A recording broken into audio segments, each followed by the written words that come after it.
You know, when you're surfing the internet and you're looking for somebody that's really important, they know what they're talking about when it comes to cameras.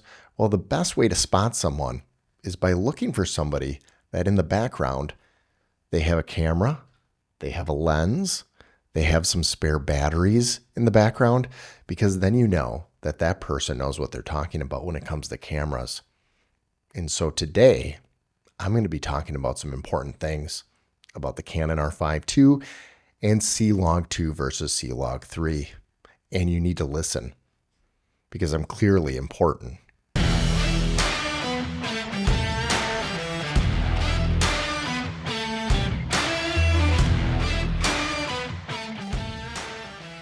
Today, we are going to be talking about Clog2 versus Clog3. What is the big difference? And this is the R6 II. Obviously, this is not the R5. The R5 is actually looking at me right now. Let me show you what it looks like ungraded. This is Clog2. Pretty boring and flat and crazy, but the leverage you can do with this is amazing.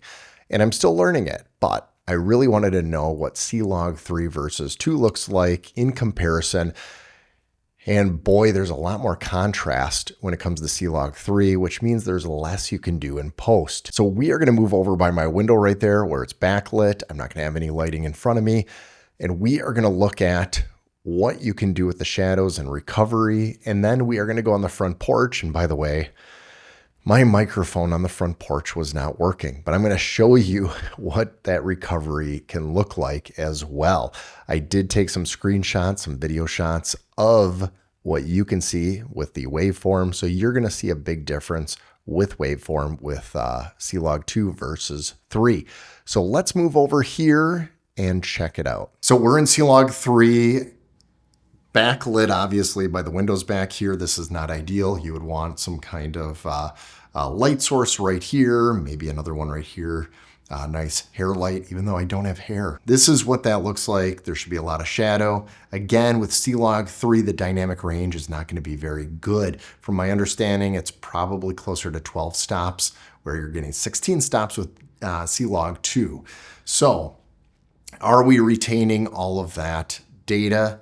Let's switch over to Clog2, and this is going to be graded the exact same way. All right, this is Clog2. I am obviously on backlit. I've got the windows right here. I have no light on me, no windows over there, and no other lighting. So this is not ideal. You definitely want to have some kind of lighting source on you, but the purpose of this is to be backlit and to see if I can pull up the shadows in my face and retain a lot of the details still out the window. So this is in Clog3 right now, and so you're able to recover shadow pretty decently because I'm getting enough light to my face and retain the background. So ideally, this is the best spot where you can actually recover for Clog3 and Clog2. So you will see that Clog2 in just a moment. It's going to be a little bit flatter. The highlights you're going to be able to get more details out of, but the images actually both look really good. And here is Clog2. It shouldn't look too different. They should be very similar, especially grading out here. But you're getting a little bit more detail in the highlights than you would with Clog3, and obviously the recovery that you can get with shadows. Now, Clog2 is going to be a lot more forgiving than Clog3, especially in the shadows and even the highlights. It just has a further longer dynamic range when correcting those mistakes. And if you have Clog3 and you don't have the Clog2 option, well, you could still do a lot, but now when you're comparing it with 2, there's just way too much contrast and doesn't allow you to recover those shadows as well.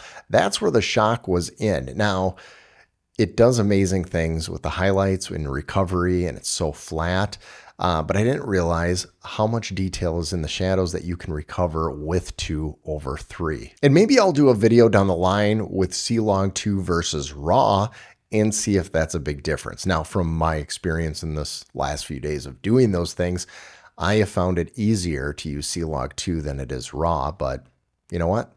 Things change. Obviously, I'm going to be doing more tests with the R5 II, and right now the theme has been Clog. I kind of want to knock this one out of the park completely.